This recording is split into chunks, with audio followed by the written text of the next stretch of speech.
합력하여 서로를 이룬다는 말씀을 가지고 한 해를 시작할 때에 주님, 우리의 가정 속에서, 이 사회 속에서, 직장 속에서 모든 일들을 하나님께서 주장하시사 모든 일들이 하나님의 뜻 안에서 이루어지는 선한 일들이 되어질 수 있도록 우리가 더 기도하며 노력하는 믿음의 장부가 될 수 있도록 축복하여 주시옵소서. 오늘도 주님 앞에 나와서 드려지는 예배로 인하여 하나님께서 기뻐 받으시는 산재물 되게 하시고, 우리가 그냥 왔다 그냥 가지 아니하는 은혜로운 시간 될 수 있도록 주님 인도하여 주시옵고, 더더욱 매 시간 성령의 충만함을 입는 우리 열방교회가 될 수 있도록 주님 축복하여 주시옵소서. 예수님의 이름으로 기도했습니다. 아멘.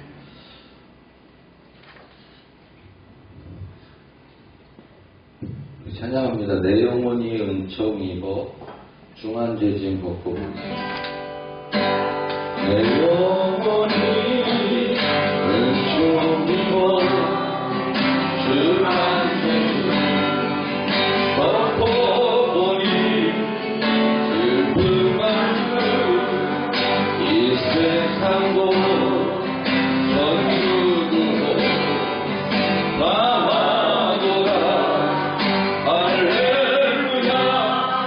찬양하세 내 모든 죄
신앙 가지고 승리하시기를 소망합니다. 지난주 뉴스 이런 뉴스 들었어요. 사기 사건이 7건이 소송이 들어왔는데 이유 내용은 그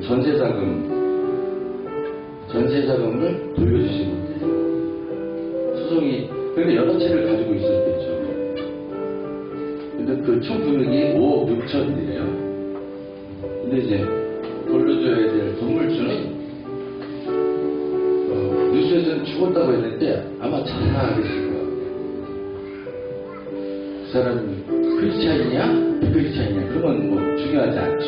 근데 저는 생각에 내 입장이었으면 어땠을까 이런 생각했습니다. 그러면서 이번 연도에 그 성경 말씀이 생각이 났어요. 저도 어려우니까 얘네들 뭐 빚도 못 갚고 얘네들 퇴직금 못 주고 내가 하면 어떨까 이런 그런 고민이랑 섞였는데 생각하건대 하나님께서 협력하여 선을 이루신다. 이 신앙 가지면 우리가 이겨낼 수 있다 생각이 듭니다. 어려움이 있어도 좀 힘듦이 있어도 고민이 있어도 갈등이 있어도 하나님께서 함께 하실 것이다 라는 이 신앙을 가지고 우리 모든 것을 주님 앞에 내려놓는 25년이 되었으면 좋겠고요. 우리 다음 찬양하고요. 오예수님 내가 옵니다. 주님 앞에 25년도를 다 내어놓고 의지하는 한 해가 되었으면 좋겠습니다. 오예수님 내가 옵니다.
기도하겠습니다. 우리 자녀, 우리 가정, 우리 직장, 이 국가, 우리 교회 하나님께서 협력하여 선을 이루는 하나님의 선한 일들이 보여지는 25년도가 되게 하여 주옵소서. 우리가 그 믿음 가지고 살아가게 하시고 실망하지 않고 낙심하지 않고 주님 의지하며 기도하며 살아가게 하여 주옵소서. 우리 기도하겠습니다. 하나님 앞에 감사합니다. 우리 가운데 큰 사랑 베푸시고 기도할 때마다 역사하시며 우리와 함께 하시며 하나님의 신앙이 우리 가운데 있음을 고백하며 감사하며 찬양합니다. 우리가 얼마나 주를 의지하며 살아가게 하시고 낙심하지 아니하게 하시고 실망하지 아니하게 하시고 우리와 함께 하시며 하나님을 의지하는 믿음을 우리가 소유할 수 있도록 인도하여 주옵소서. 우리의 미래를 쏟사 하나님 주님 의지하며 살아가게 하시고 너무 주지 아니하게 하시고 우리가 모든 것을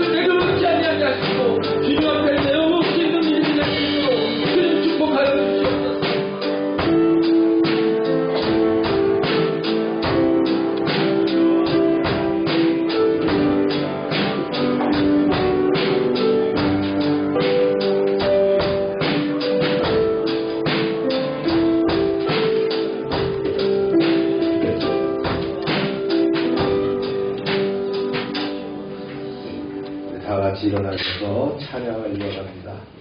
만복의 근원 하나님.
이날은 여호와께서 정하신 것이라. 이날에 우리가 즐거워하고 기뻐하리로다. 아멘. 여호와여 구하옵나니 이제 구원하소서. 여호와여 우리가 구하옵나니 이제 형통하게 하소서. 아멘. 줄인 자에게 양식을 채우시며 목마른 자에게는 생수로 만족을 주시는 하나님 아버지, 거룩한 주일 아침에 저희는 갈급하게 시냇물을 찾는 사슴과 같이 주님의 전에 나왔습니다. 사랑이 많으신 하나님, 의에 줄이고 목이 마르오니 예배하는 이곳에 영생하도록 솟아나는 샘물을 허락하여 주시옵소서. 아멘. 우리 영혼으로 산만족을 얻게 하여 주옵소서. 아멘. 하늘에서 내리시는 풍성한 만나로 먹여주셔서 우리의 심령을 배부르게 하여 주시옵소서. 아멘. 걱정과 근심을 모두 내려놓고 주님만을 의지하오니 세상에 줄 수 없는 평안으로 채워 주시옵소서. 아멘. 예수님의 이름으로 기원하옵나이다. 아멘.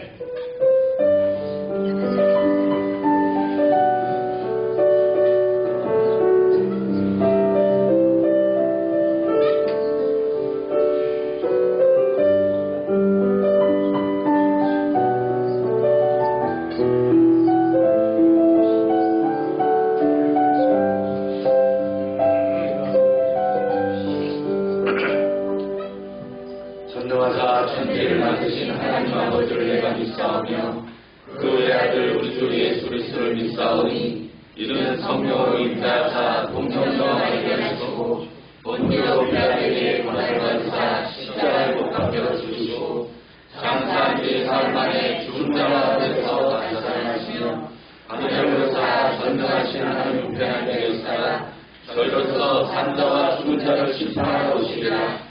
성령을 믿사오며 거룩한 공의와 성도와 서로를 교통하는 것과 죄를 사는 것과 공의를 사는 것과 영원히 사는 것을 믿사오나이다. 아멘. 자리에 앉으시기 바랍니다. 나의 평생에 나눴습니다.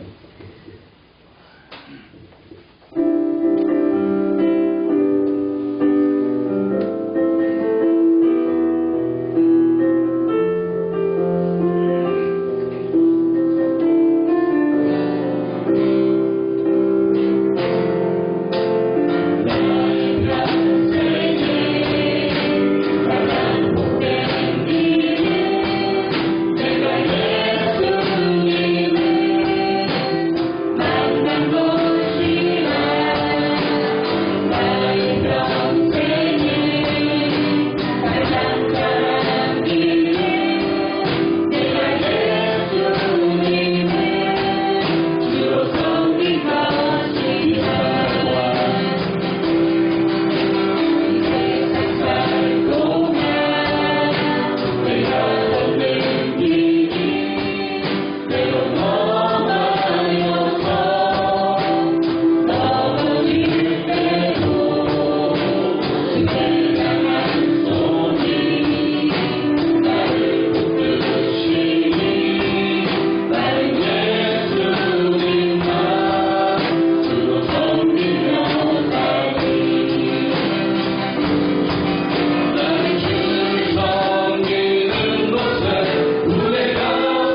만난 것이고 나의 평생에 가장 잘한 일은 내가 예수님을 주로 섬긴 것이죠.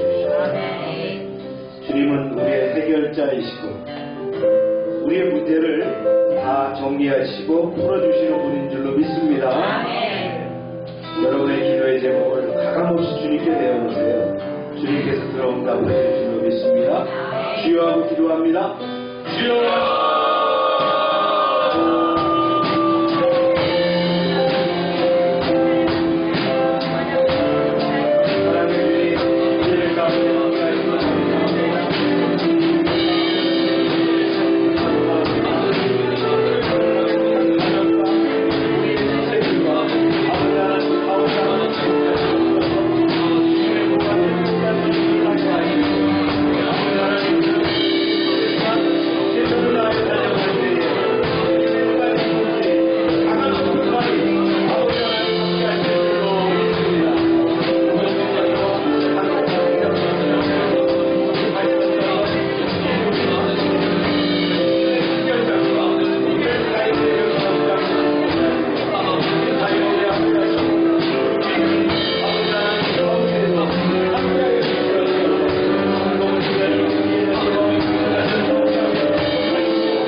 사랑의 하나님, 감사와 영광을 올려드립니다. 매서운 추위와 폭설로 추운 겨울 한복판에 있는 듯 하지만 어느덧 봄이 성큼 다가오고 있습니다. 여전히 혹독한 겨울을 지나고 있는 이들을 긍휼히 여기시고 다가올 봄에 대한 소망과 비전을 주시옵소서.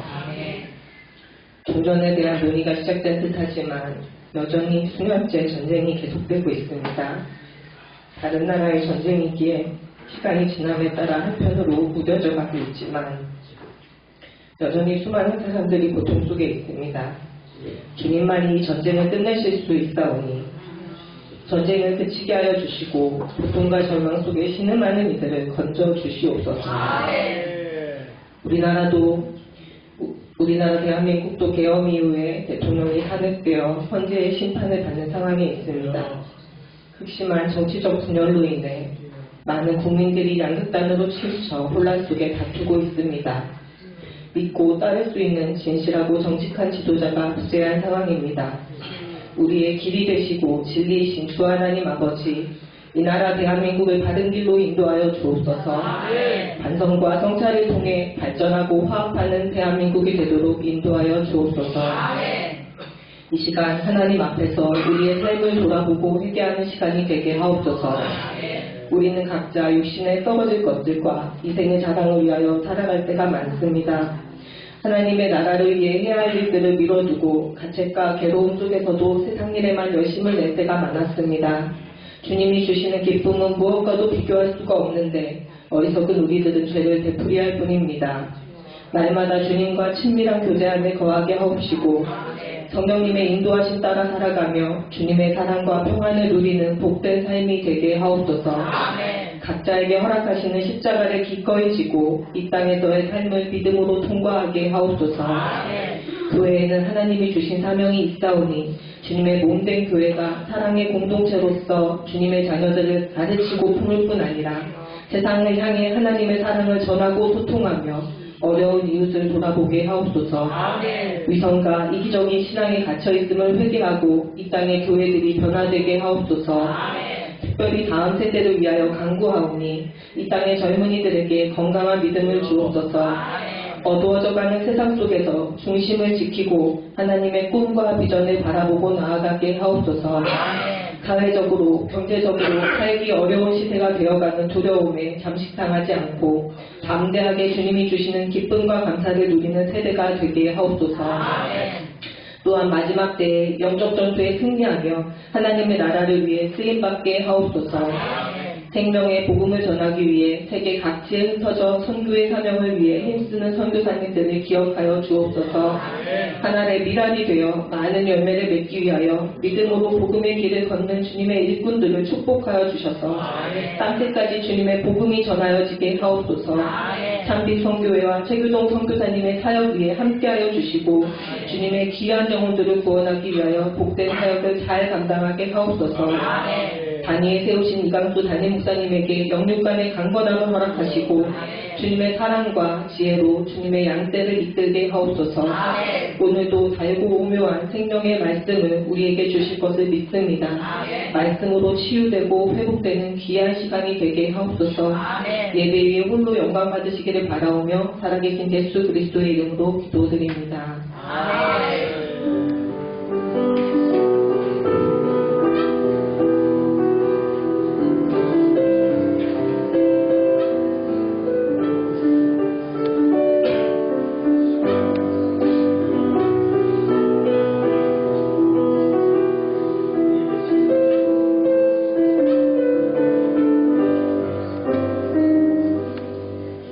광고 시간입니다.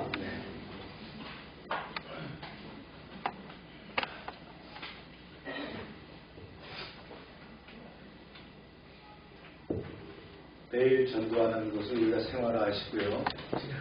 가정 기도 제목도 제출해 주시기 바랍니다.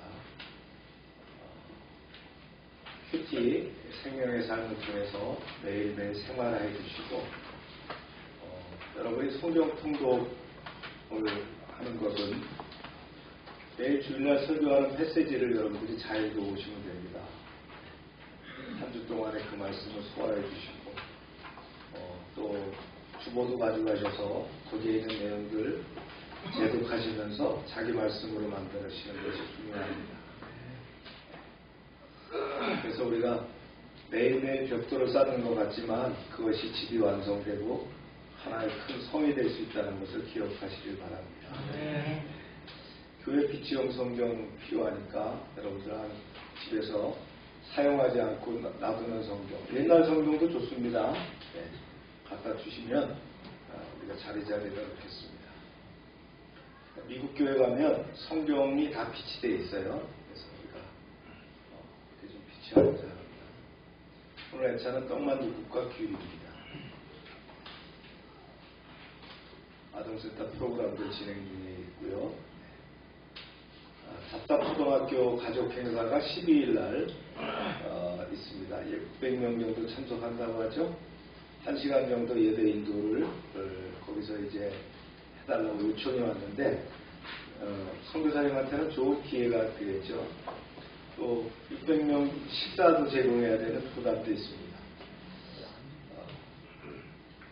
선교사님이 잘 감당하고 또 성공해서 또 많은 사람들에게 복음을 증거하는 이 사람들이 다 망향족입니다. 네, 그런 역사가 있기를 바랍니다.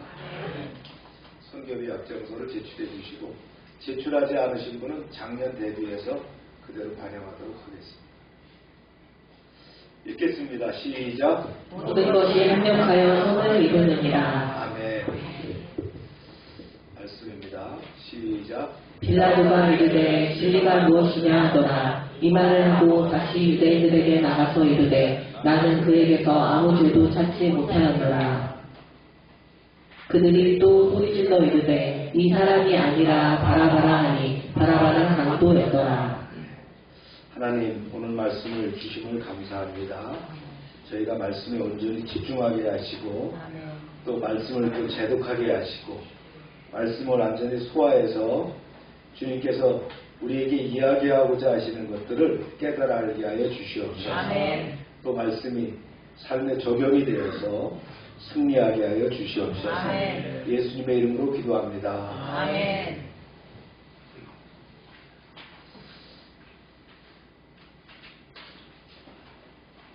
대제사장이 그랬죠. 자, 이제 예수를 로마 총독에게로 데리고 가자 그랬어요.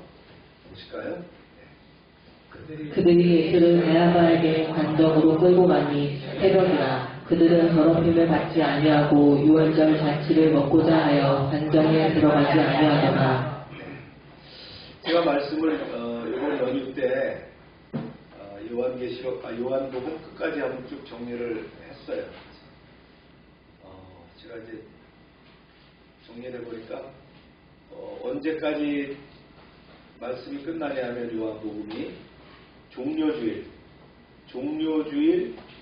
전까지 끝납니다. 그래서 종료주일 설교와 그 다음에 부활주일 설교를 하고 그 다음에 출애굽기로 넘어가면 됩니다. 요한복음 복음서마다 귀하지만 요한복음은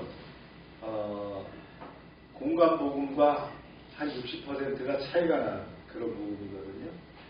요한이 기록할 때에 공관복에 없는 내용들을 많이 기록을 했고요.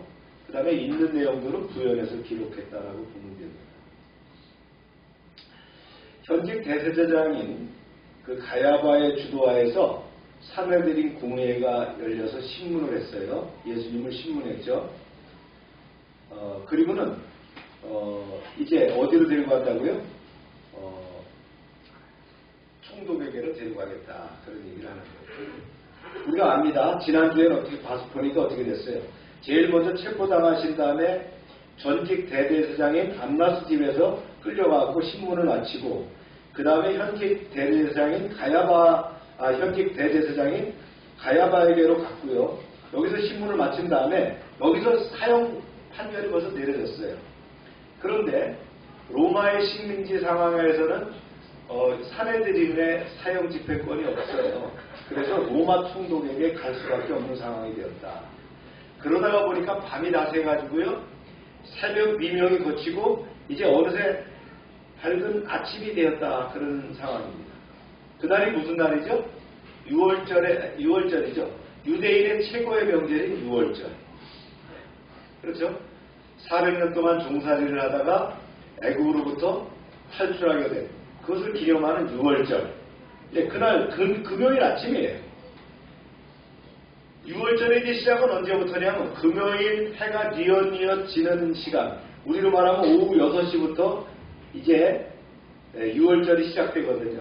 그래서 한 주 동안 이제 이스트가 되지 않은 빵을 먹는 무교절이 일주일 동안 시작되는 거예요. 이 절기가 시작된다. 그런데 유대인들은 6월절 기간에 몸을 더럽혀서는 안 됩니다. 다시 말해서 종교의식상 부정을 피해야 되는 거예요. 정결한 상태를 유지해야 되는 거예요. 모세율법에 따르면 유대인들이 이방인의 집에 들어가게 되면 부정한 거예요.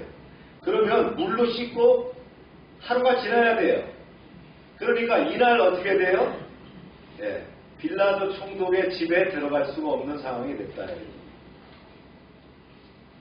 재미죠? 부정을 피하려고 무진 애를 쓰는 무리가 하나님의 아들 예수는 죽이려고 무진 애를 쓴다는 것. 이게 아이러니가 아닐 수 없죠. 그들이 총독의 관저에도 그래서 안 들어가고 총독 관저 바깥에서 총독을 불러낸 거예요.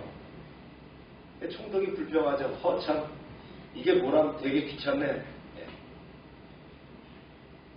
그래서 로마 총독 빌라도가 유대인들이 있는 곳까지 나와서 그들에게 물어야 했어요. 보세요. 그러므로 빌라도가 밖으로 나가서 그들에게 말하되 너희가 무슨 일로 이 사람을 고발하느냐. 대답하여 이르되 이 사람이 사역자가 아니었더라면 우리가 당신에게 넘기지 아니하였겠나이다. 오늘 말씀은 뭐예요? 빌라도의 그 판결, 심판하는 날이거든요. 우리가 이제 아주 정확하게 그 말씀을 좀 이렇게 좀 서베이 나갈 수 있으면 좋겠어요. 당신들이 이 사람을 무슨 일로 고발했어? 이렇게 총독이 물어요. 그러니까 그러죠. 총독각하, 그 사람이 흉악한 일을 저지른 범죄자가 아니라면 우리가 왜 그자를 각하에게 넘겼겠습니까? 해대사장이 얘기합니다. 그러니까 빌라도가 답변합니다. 시작. 빌라도가 이르되 너희가 그를 데려다가 너희 법대로 재판하라. 유대인들이 이르되 우리에게는 사람을 죽이는 권한이 없나이다 하니 이는 예수께서 자기가 어떠한 죽음으로 죽을 것을 가리켜 하신 말씀을 응하게 하려 함이로라. 흉악한 죄를 지었다고? 그렇다면 당신들이 그자를 데려가서 당신의 법대로 재판하면 되지 않겠어? 하지만 각하, 우리에게는 사람을 사용시킬 권한이 없습니다. 그 권한은 각하에게 있습니다. 그러니 가깝게 그자를 데려온 것입니다. 유대의 분봉한 헤롯 아켈라오가 추방당하고 나서 유대가 로마의 직접적인 통치를 받게 된 이후부터는 유대 공회는 사형집행권을 박탈당했어요. 그들이 갖고 있는 권한은 어느 정도냐? 사내들이 갖고 있는 것은 출교하는 거나 때리는 것, 태형 정도만 집행할 수 있었어요. 사형 집행권은 로마 총독에게 있었죠. 물론 이스라엘 자체로는 독립적인 헤롯 왕이 있긴 하지만 로마 제국의 꼭두각시에 불과했다는 거예요. 그러니까 당신네들의 주장인즉 예수란 자에게 사형을 언도해달라 이 말이요? 그렇습니다. 그 자에게 사형을 언도해 주십시오. 일전에 예수님께서 자기 죽음에 대해서 말씀하신 바가 이루어지게 되었죠. 예수님 공생의 그 막바지에 제자들에게 자신의 죽음을 예고하시면서 이렇게 말씀하신 적이 있어요. 보세요. 보라, 유대인들이 나를 죽이기로 결의하고 이방인들에게 넘겨주어 나를 십자가에 못 박게 할 것이다. 유대인들의 말을 듣고 로마 총독 빌라도는 자신의 관저 안으로 들어가서 돌아갑니다. 그래서 예수님을 자기 앞에 불러놓고선 예수님을 불러서 세워놓고는 묻는 거예요. 이렇게 물었어요. 이에 빌라도가 다시 관전에 들어가 예수를 불러 이르되 내가 유대인의 왕이냐? 내가 정말 왕이냐? 내가 유대인의 왕이냐? 사실 빌라도는 유대인들의 종교 문제에 대해서는 큰 관심이 없어요. 하지만 로마 정부의 권력에 도전하는 사회 정치적인 반역 요소에는 민감합니다. 따라서 자신을 정치적 지도자나 왕이라고 하는 자는 로마 정부의 위협이 되는 인물로 간주되어서 누구든지 처형의 대상에 되는 거예요. 이런 문제에 미온적 행동을 보여서 소란이라도 나면 이런 총독은 말이죠. 로마로 소환이 되는 거예요. 그래서 문책을 당하게 됩니다. 작은 총독직위를 박탈하게 돼요. 물론 나중에 빌라도는 그런 박탈을 당해서 뭐 자살했다는 설도 있고 뭐 개종했다는 설도 있고 그렇습니다. 이런 점을 노리고 유대 종교 지도자들은 예수님을 로마 황제에게 고소한 거예요. 뭘로 고소했어요? 세금을 내는 것을 반대한다. 로마 정부에 반역하는 자다. 왕이라고 했기 때문에 이런 인물로 고소했다는 거예요. 하지만 도살장에 끌려온 양처럼 아주 그 양순한 자기 앞에서 아주 순수하게 서 있는 예수를 보고는 빌라도는 도저히 예수가 정치적인 반란을 깨하는 자처럼 보이지 않았어요. 그래서 유대인들의 고소를 미심쩍어 하면서 이런 질문을 한 것이죠. 빌라도의 질문에 예수께서 빌라도에게 되묻습니다. 보세요. 예수께서 대답하시되 이는 내가 스스로 하는 말이냐 다른 사람들이 나에 대하여 내게 한 말이냐. 지금 당신이 나에게 질문한 것은 당신 생각에서 나온 것이요? 아니면 다른 사람이 나를 두고 당신에게 한 말이요? 그러자 빌라도가 흠칫 놀란 표정을 지으면서 이렇게 답변하죠. 빌라도가 대답하되 내가 유대인이냐 내 나라 사람과 대제사장들이 너를 내게 넘겼으니 네가 무엇을 하였느냐. 너는 내가 유대인 줄 아느냐? 너의 동족과 대제사장들이 너를 내게 넘겨온 것이다. 너는 대체 무슨 일을 저질렀냐? 예수님이 이렇게 대답하시죠. 여기에. 예수께서 대답하시되 내 나라는 이 세상에 속한 것이 아니라 만일 내 나라가 이 세상에 속한 것이었더라면 내 종들이 싸워 나로 유대인들에게 넘겨지지 않게 하였으리라. 이제 내 나라는 여기에 속한 것이 아니니라. 내 나라는 이 세상에 속하지 않소. 만약 그렇다면 내 종들이 싸워서 내가 유대인들에게 체포당하지 않도록 능히 막았을 것이요. 내 나라는 이 세상에 속한 것이 아니고 다른 곳에 있어. 다른 곳. 이렇게 빌라도가 고개를 갸우뚱하면서 묻습니다. 보세요. 빌라도가 이르되 그러면 내가 왕이 아니냐. 예수께서 대답하시되 내 말과 같이 내가 왕이니라. 내가 이를 위하여 태어났으며 이를 위하여 세상에 왔나니 곧 진리에 대하여 증언하려 함이로라. 무릇 진리에 속한 자는 내 음성을 듣느니라 하신대. 그러면 네가 어쨌든 왕이란 말이냐? 빌라도가 물었어요. 그로써 당신의 말대로 나는 왕이요. 사실 나는 진리를 증언하기 위해 태어났고 그 일을 하려고 이 세상에 왔어. 그러므로 누구든지 진리 편에 서 있는 사람은 모두 내 말을 듣소. 빌라도가 의아해서 다시 물었습니다. 보세요. 빌라도가 이르되 진리가 무엇이냐 하더라. 이 말을 하고 다시 유대인들에게 나가서 이르되 나는 그에게서 아무 죄도 찾지 못하였더라. 진리라고? 그래 좋다. 그러면 진리가 무엇이냐? 이때 빌라도는 진리에 대해서 진지한 관심으로 묻는 것이 아니에요. 그 질문 자체가 예수님에 대한 조롱이고 종교국가 이스라엘에 대한 비웃음입니다. 그러니까 빌라도는 이렇게 묻는 거예요. 진리가 도대체 무엇이냐? 너 예수란 자가 3년 동안 진리를 가르쳐 왔을 텐데 너와 함께 죽을 사람이 그렇게도 없더냐? 모두 도망가고 너 혼자 내 앞에 와서 진리를 말하다니 참으로 웃었구나. 그것도 진리라고 할 수 있는 게냐? 그리고 이제 유대인들에게 이렇게 조롱한 거예요. 너희에게 또 진리가 무엇이냐? 너희가 유일신 여호와 신앙을 그 유일신 신앙으로 진리를 소유했다고 하면서 나사렛에서 올라온 이 시골뜨기 청년이 무서워서 지나가던 소도 들으면 웃을 그런 제목으로 나에게 처형해달라고 부탁하는 것이더냐? 너희의 진리라는 것이 고작 시기심과 질투심 이 정도란 말이냐? 이 얘기를 한 거예요. 진리가 무엇이냐라고 하는 얘기가 비웃는 얘기였다. 예수님은 진리에 대해서 묻는 빌라도의 의도를 알았어요. 빌라도가 진리에 대해서 물은 것은 진리 자체에 대해 관심이 있는 것이 아니었죠. 빌라도가 진지한 태도로 진리를 탐구했다면 그가 진리 앞에 마주서 있는 자신을 발견할 수 있었을 것이다. 진리가 뭡니까? 진리는 예수님 자신이고 예수님이 가르치신 복음이 진리인 줄로 믿습니다. 예수님이 진리인 것은 뭐예요? 본래 하나님이신 그분의 본질적인 속성상 모든 옳은 것을 완전한 척도로 진리의 근원이시고 그 진리 자체이시기 때문이죠.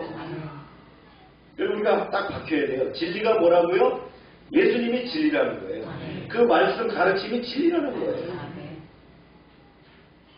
참 진리이신 예수님은 우리를 모든 왜곡에서 뒤틀린 상태, 곧 죄와 사망으로부터 자기 기만으로부터 사탄의 속임수로부터 우리를 능히 해방시킬 수 있는 것이 바로 진리라는 거예요.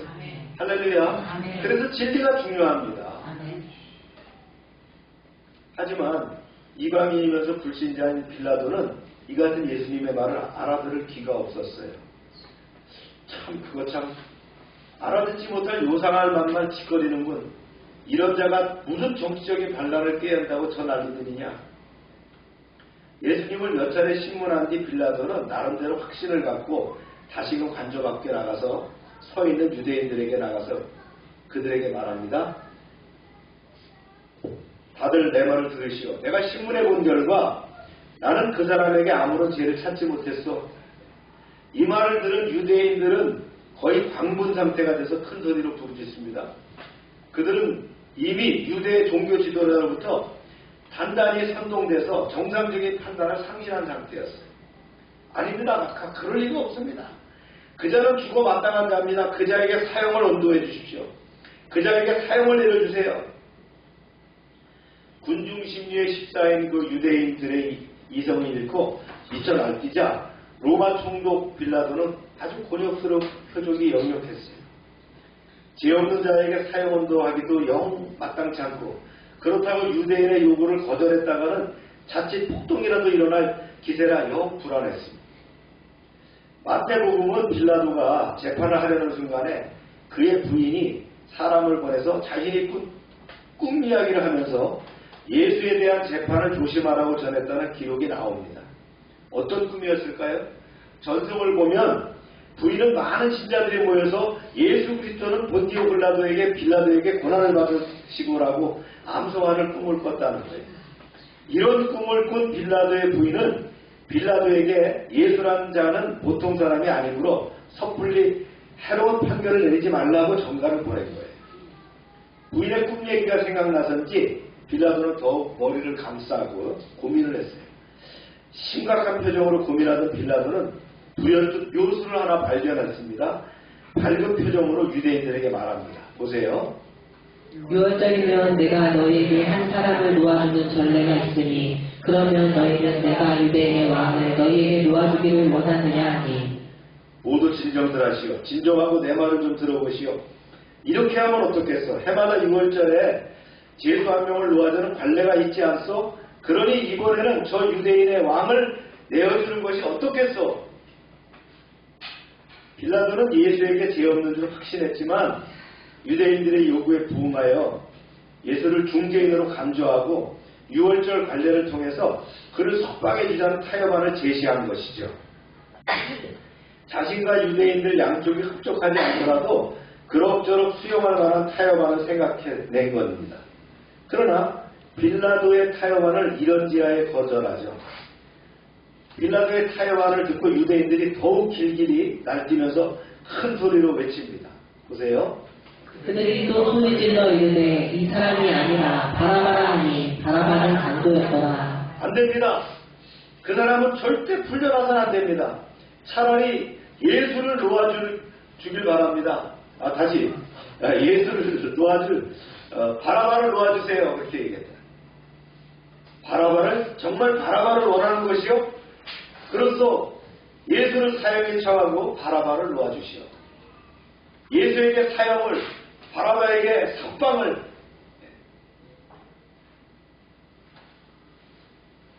이러한 외침이 2025년도 어디서 듣고 있어요? 그게 대한민국에서 듣고 있는 거죠. 말씀 한번 정리해 봅니다. 우리가 압달락에서는요, 대제사장 안나스의 신문과 베드로의 예수님의 부인에 대해서 이어서 오늘 말씀에서는 로마 총독 빌라도에게 신문당하시는 예수님의 모습을 아주 적나라하게 공개합니다. 요한복음에는 생략됐지만 대제사장 가야바의 집에서 열린 사내들인 공회는 이미 예수님에게 신성모독죄를 적용해서 사형을 결정했으며 이 사실에 양심의 가책을 느낀 배반자 유다가 자살한 사건도 마태복음에 명시가 되어 있어요. 로마 제국의 식민지였던 당시 유대 사회는 상당 부분 자치권을 허용되어 있기는 했지만 죄인에게 사형을 선고하고 집행할 수 있는 권한은 로마 정부에서 파견한 총독에게만 있었어요. 따라서 유대 종교 지도자들은 총독 빌라도에게 예수님을 이송시켜서 자신들이 이미 결정한 대로 사형을 선고해서 집행해 주도록 요구한 것입니다. 그들이 내세운 예수님의 제목은 뭡니까? 결코 신성모독과 같은 종교적인 것이 아니에요. 로마 황교에 대해서 반역을 깨하여 스스로 유대인의 왕이 되려고 한다는 정치적인 제목입니다. 말도 안 되죠. 로마 식민지 중에 가장 말썽 많은 지역으로서 선민의식이 투철하여 이방인을 배척했던 유대 종교 지도자들이 오히려 예수님을 이방인의 법정을 무고히 고소하고 마치 자신들은 로마 황제에게 충성을 다하는 양 행동한 것은 실로 가식적인 태도가 아니할 수 없죠. 6월절 명절을 맞이해서 예루살렘의 죄인을 판결하기 위해서 일시적으로 이곳에 왔던 총독 빌라도는 사내들인 공회로부터 예수님을 넘겨받자마자 이 사건 뒤에는 숨겨져 있는 음모를 즉시 간파합니다. 평소에 관할 지역 안에서 정보를 수집하고 있던 빌라도는 예수님과 유대 종교 지도자의 사이에 전개되는 대립과 갈등 형상을 낱낱이 알고 있었기 때문에 결코 예수님에게 로마 황제에 대한 반역 의도가 있다는 것을 생각하지 않았다는 거예요. 오늘 말씀에 잘 나오고 있죠. 따라서 그는 예수님을 정치적인 제목으로 재판할 필요성을 느끼지 못했으며, 또한 유대 지도자들의 강요에 못 이겨서 예수님을 신문한 후에도 유월절 특사로 석방시키려 했어요. 빌라도는 1차 신문 뒤에 후에 예수님의 무죄를 확인하고 자신이 책임을 모면하기 위해서 예수님을 당시 갈릴리 분봉왕이었던 헤롯 안디바에게 보냅니다. 이 헤롯 안디바가 예루살렘에 와 있었거든요. 그리고 유월절 특사로서 예수님을 석방하려는 시도는 헤롯 안디바에 의해서 신문이 있은 이후에 빌라도 2차 신문시에 있었던 사건이라는 거예요. 성경이 이렇게 진행되고 있는 겁니다. 이런 빌라도의 시도는 예수님이 하나님의 아들이심과 온 인류의 구세주라는 사실을 깨달은 데서 비롯된 신앙적 행위가 아니라 본질적으로 자신과 별로 상관이 없는 문제에 개입하고 싶지 않은 의도였다는 거죠. 그의 태도는 진실을 구하려는 의지가 결여된 무사 아닐 그 자체였으며, 바로 그런 점에서 그는 결코 세속 권세를 가진 자신의 의무를 다하지 못한 자였습니다.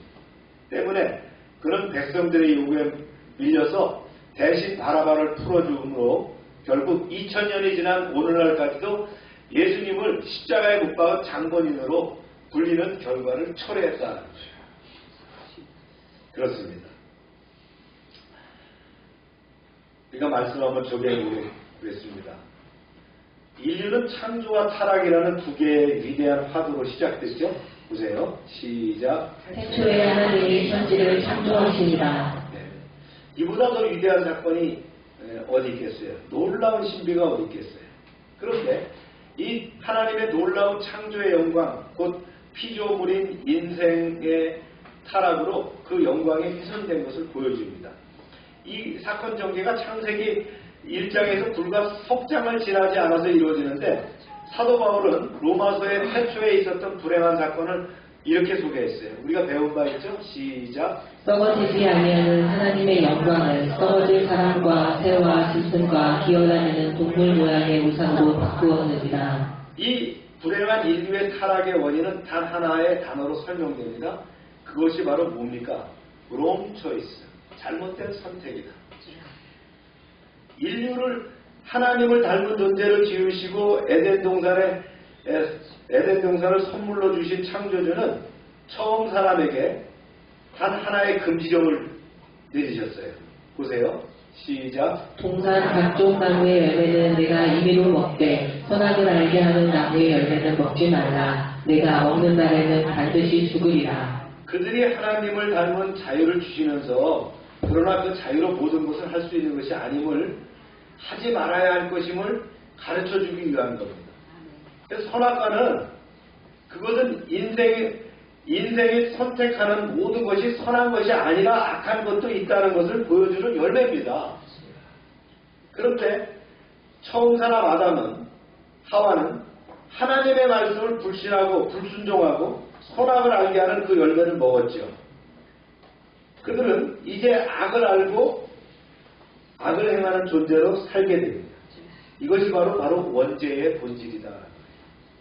그리고 그 후에 아담의 후손으로 태어나는 모든 인생은 선과 악 사이에 선택이 되풀이되고 있다. 그렇습니다. 서구 사람들이 인생을 설명할 때 인생을 BCD라고 합니다. BCD. 즉 뭐냐면 B는 버드, 탄생을 의미하고요. D는 데드, 곧 죽음을 의미하는데, 그 사이에 뭐가 있다고요? 네, C가 있다는 거예요. 탄생과 죽음 사이에 존재하는 C가 바로 인생의 모든 나를 의미하는, 상징하는 건데, 이게 바로 뭐예요? 초이스라는 거예요. 초이스. 선택이라는 게 있다. 우리의 선택이 인생을 만듭니다. 네. 우리가 죽는 날까지 선택이 반복되는 거예요. 아침에 눈 뜨자 우리는 아침에 무엇을 먹을까? 무슨 옷을 입을까? 예. 선택을 고민합니다. 그리고 나는 오늘 무슨 일을 할 것인가, 누구를 만날 것인가 계속 고민하죠. 이처럼 인생의 무수한 선택에 의해서 만들어지는 거예요. 인생은. 그리고 선택 중 대부분 우리가 후회하게 하는 그릇된 선택인 것을 우리는 잘 알고 있어요. 본문은 인류의 가장 어리석은 선택의 한 장면을 보여주고 있습니다. 그러나 물론 하나님은 이 어리석은 선택조차도 하나님의 선을 이루도록 역사하십니다. 이것이 바로 바라바 사건이다. 예수님이 이 땅에 보내시는 마지막 유월절 죄인 한 사람을 석방하는 당시 전례에 따라서 유대 총독 빌라도는 죄가 없어 보이는 예수를 석방하고자 그를 유대 민중 앞에서 내놓고는 이렇게 얘기를 합니다. 네, 보세요. 시작. 내가 유대인의 왕을 너희에게 놓아주기를 원하느냐. 그런데 40절은 보니까 무리들이 외침이 이랬어요. 시작. 그들이 또 소리질러 이르되 이 사람이 아니라 바라바라 하니 바라바는 강도였더라. 그들은 석방되어야 할 자는 예수가 아니라고 말합니다. 그들은 십자가에 못 박아야 할 사람으로 죄 없는 예수님을 지목합니다. 그래서 결국 강도 바라바는 석방되고 죄 없는 예수님은 십자가에 못 박이십니다. 이 어이없는 선택의 사건이 가르치는 것은 무엇이냐는 거예요. 이 선택의 가르침이 뭐냐는 거예요. 첫 번째가요. 세상은 진리가 뒤집힌 곳이다. 빌라도가 예수님께 유명한 질문을 합니다. 보세요. 시작. 빌라도가 이르되 진리가 무엇이냐 하더라. 빌라도가 이런 고백, 이런 질문을 한 배경에는 앞전에서 예수님이 말씀하신 바 있어요. 네, 보세요. 내가 곧 진리에 대하여 증언하려 함이로다. 무릇 진리에 속한 자는 내 음성을 듣느니라. 네. 물론 빌라도는 진리에 대한 어떤 진지한 가르침을 받고자 질문한 것은 아니었습니다. 그러나 예수의 무죄만을 확실한 것으로 봤어요. 그리고 그가 많은 사람에게 영향을 끼친 선한 교훈의 전파자라는 것은 이해하고 있었던 걸로 보여요. 요한복음을 기록한 요한의 증언을 살펴보면 예수님은 이런 정황 속에서 그가 이미 진리 자체이심을 증거하고 계셨습니다. 진리는 거짓의 반대로 마귀가 거짓의 아비였다면 그 진리의 아들이셨다는 거예요. 예수님은 요한복음 8장 32절에서 이렇게 말씀하셨거든요. 진리를 알지니 진리가 너희를 자유케 하리라. 우리가 배웠죠, 이 말씀? 이어서 36절에 말씀하셨어요. 그러므로 아들이 너희를 자유롭게 하면 너희가 참으로 자유로우리라. 네. 그렇습니다. 그래서 보니까 진리가 누구라는 거예요? 예수님이라는 거예요. 그래서 예수님을 받아들이는 사람은 어떻게 된다는 거예요? 그분이 바로 우리를 죄에서 자유롭게 하기 위해서 오신 진리 그 자체이심을 증언하셨어요. 그러나 요한복음 8장 45절에서 주님이 이렇게 말씀하시죠. 내가 진리를 말함으로 너희가 나를 믿지 않는다. 이것이 바로 불신의 세상의 본질이죠. 예수님은 진리로 믿지 못하고 오히려 진리를 왜곡하는 세상의 본질을 이미 선행하는 구절에서 말씀하신 바 있어요. 보세요. 시작. 너희는 너희 아비 마귀에게서 났으니 그는 처음부터 살인한 자요 진리가 그 속에 없으므로 진리에 서지 못하고 거짓을 말할 때마다 제 것으로 말하나니 이는 그가 거짓말쟁이요 거짓의 아비가 되었습니다. 요한복음 16장에 가면 예수님은 그를 가리켜서 이 세상의 임금이라고 했어요. 그러나 이 세상의 임금은 예수님으로 말미암아 결국은 심판되리라고 말씀하십니다. 오늘날 세상에서 진리가 왜곡된 이유는 바로 이 세상 임금, 어둠의 왕 때문입니다. 동의하십니까? 이런 진리가 왜곡된 세상의 모습 중 하나가 바로 뭐예요? 지금 우리 사회에서 뜨거운 이슈가 되는 동성결혼 같은 현상들이죠. 바울이 경고한 바가 있어요. 긴 얘기인데 시작. 그러므로 하나님께서 그들의 마음의 정욕대로 더러움에 내버려 두사 그들의 몸을 서로 욕되게 하게 하셨으니 이는 그들이 하나님의 진리를 거짓 것으로 바꾸어 또 이 때문에 하나님께서 그들을 부끄러운 욕심에 내버려 두셨으니 곧 그들의 여자들도 순리대로 쓸 것을 바꾸어 영리로 쓰며 그와 같이 남자들도 순리대로 여자 쓰기를 버리고 서로 향하여 음욕이 부릴 듯하며 남자가 남자와 더불어 부끄러운 일을 행하여. 이 분명한 말씀에 무슨 다른 해석이 요구된단 말입니까? 그러나 이런 분명한 성경의 증언에도 불구하고 오늘날 세상은 성소수자의 인권이라는 이름으로 진리를 뒤집기에 혈안이 되어 있다는 것이죠. 트럼프가 대통령이 되고 나서 300개가 넘는 행정명령을 발동한 것 중에 하나가 뭐냐면 미군 내에서 미 군인 내에서 성소수자는 전부 제대시킨다는 거예요. 강제 전역시킨다는 거예요. 그 사람이 얼마나 되는지 아세요? 14,700명, 15,000명 정도가 됩니다. 난리가 났어요. 15,000명이 갖고 있던 친책을 다 내려놓고 제대시키니까 거기에 따른 돈도 문제지만 거기에 갖고 있던 잡을 대체할 인원이 필요하잖아요. 그러나 트럼프가 강력하게 그렇게 하는 거예요. 트럼프가 생각하는 건 뭐예요? 성은 남자와 여자밖에 없다는 거예요. 중간성이 없다는 거예요. 갤럽이 2021년도 조사한 바에 따르면요, 미국 인구 3억 4천 중에서 약 7.1%가 성소수자거나 성소수자의 의견을 갖고 있다는 거예요. 우리나라는 어떨까요? 세계적인 주제는 얼마 가지 않아서 성경에 근거해서 동성결혼을 반대하는 모든 이들을 뭐라고 해요? 인권의 이름으로 단죄하는 세상이 될 것으로 보입니다. 제가 묻고 싶어요. 세상이 동성결혼을 지지하는 다수의 세상이 될지라도 우리는 과연 진리편에 설 수 있겠느냐는 거예요. 우리가 박해를 받더라도 말이죠.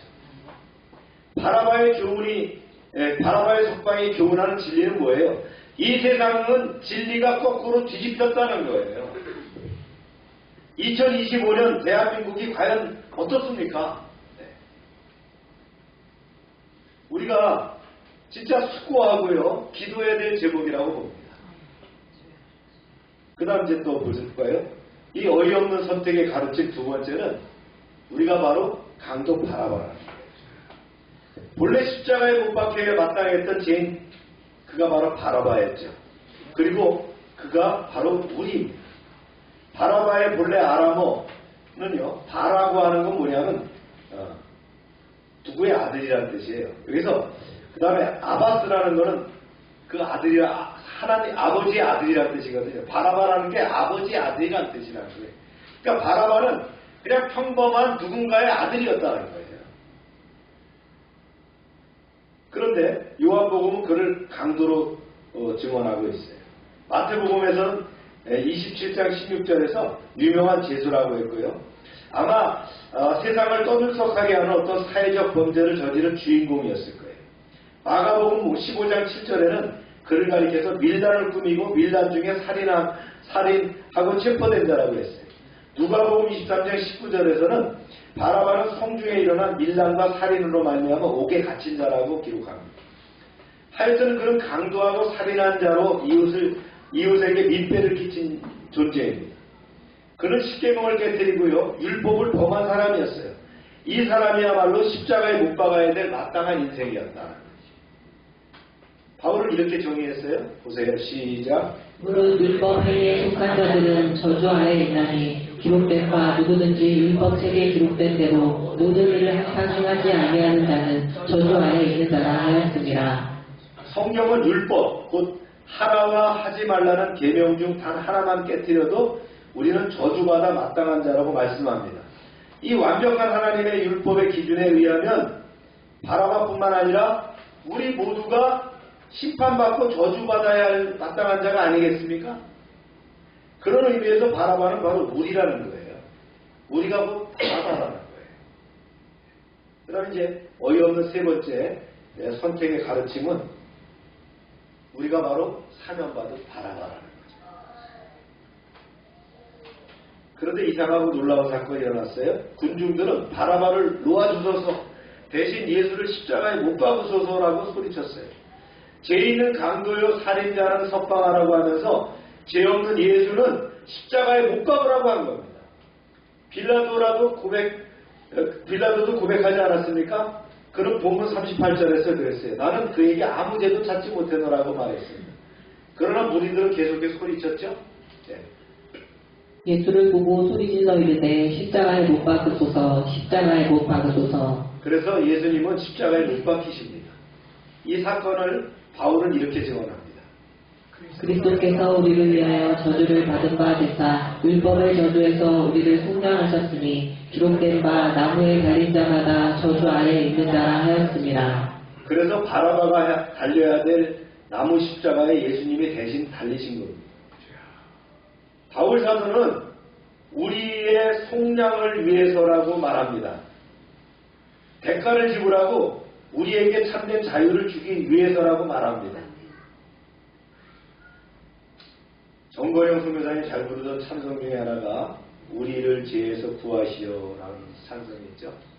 우리를 죄에서 구하시려 주 예수 십자가 지셨으니 기쁨